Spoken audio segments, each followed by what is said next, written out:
Fistula की जो terminology है, जो डिफिनेशन है फिस्चुला की, it connects to hollow spaces, या ये एक अंदर स्पेस से दूसरे एक स्पेस तक कनेक्ट करता है। जो भी ये ट्रैक्ट है उसको हम फिस्चुलस ट्रैक्ट बोलते हैं।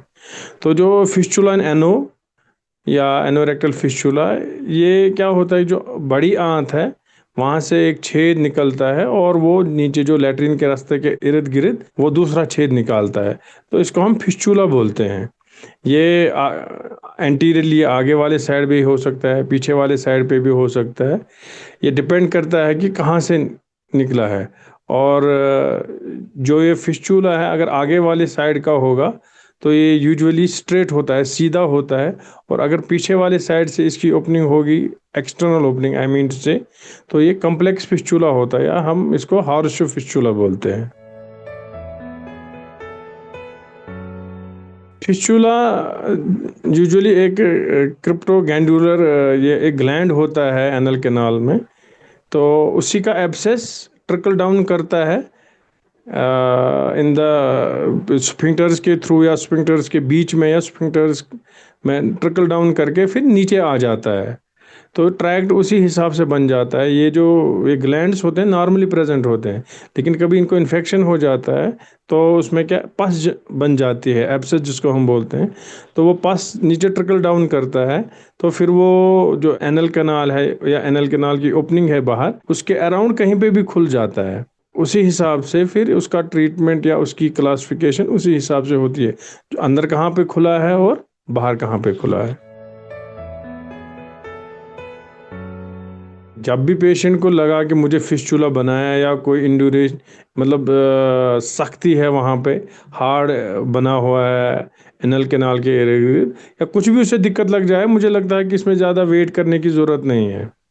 उनको उसी टाइम तुरंत डॉक्टर को ये कंसल्ट करना चाहिए, क्योंकि जितना जल्दी इसका ट्रीटमेंट हो जाएगा उतना आसान ट्रीटमेंट है। जितना यूजुअली देखा गया, जितना डिले इसमें ट्रीटमेंट का हो जाता है तो उतना डिफ़िकल्ट ट्रीटमेंट है। फिस्चुला अगर सिंपल होगा तो ट्रीट करना आसान है, if it is complex it is very difficult to treat, and it has recurrence. मतलब मैंने कुछ पेशेंट ऐसे भी देखे हैं जिनको 4-4 बार भी सर्जरियाँ हुई है और फिर भी फिस्चुला रहा है उनका। इसका बेसिकली जो ट्रीटमेंट है ना, ट्रीटमेंट लाइन, इसकी पहले देखना पड़ेगा कि फिस्चुला डायरेक्ट ये स्ट्रेट है या कम्प्लेक्स है। तो ये सुप्रालेवेटर है, इंफ्रालेवेटर है, उसी हिसाब से इसका ट्रीटमेंट होता है। पहले ज़माने में क्या होता था, इसको एक धागा लगाते थे, सीटॉन हम उसे बोलते हैं। तो वो कटिंग होता था, वो ऊपर से वो फिस्चुला को काट के नीचे आ जाता था और पीछे क्या हीलिंग हो जाती थी। तो ये एक है ट्रीटमेंट। दूसरा है फिस्चुलेक्टमी।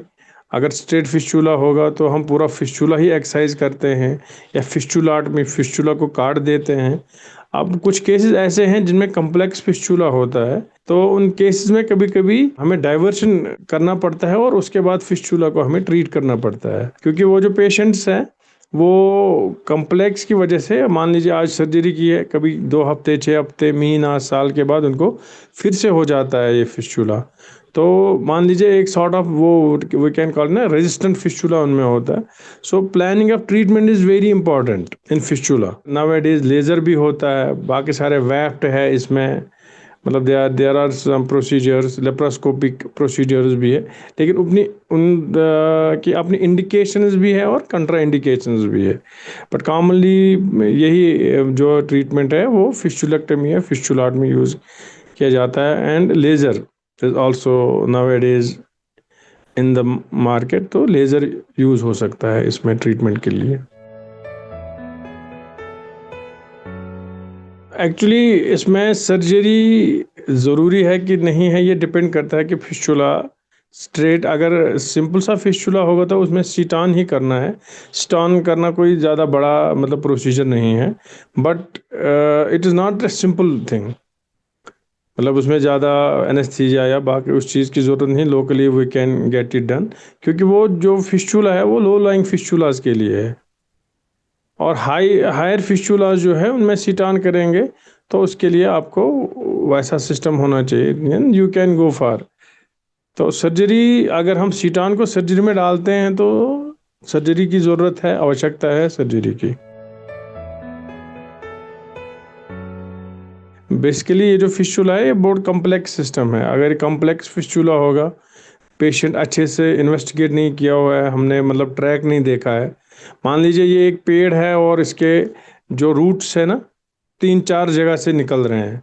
अगर हमने ये पूरा मतलब if we have to nip out from, अगर ये पूरी डिजीज को हमें ख़त्म करना है तो जो इसके रूट्स है वो सारे हमने ख़त्म करने हैं। तो इसके लिए पहले पेशेंट का इन्वेस्टिगेट करना बहुत ज़रूरी है। ये मतलब पहले हमें डायग्नोज बनाना है कि ये जो फिस्चुला है ये कम्प्लेक्स फिस्चुला है कि सिंपल फिस्चुला है। ट्रीटमेंट उसी हिसाब से होगा। मान लीजिए अगर डॉक्टर साहब को पता है कि ये कम्प्लेक्स फिस्चुला है तो वो आप उसी कम्प्लेक्स फिस्चुला को मद्देनजर रख के ट्रीटमेंट करेगा पेशेंट को। मान लीजिए डॉक्टर साहब ने डायग्नोज बनाया कि ये सिंपल फिस्चुला है, निकला कम्प्लेक्स फिस्चुला, उसमें तो 100% रिकरेंस के चांसेस है।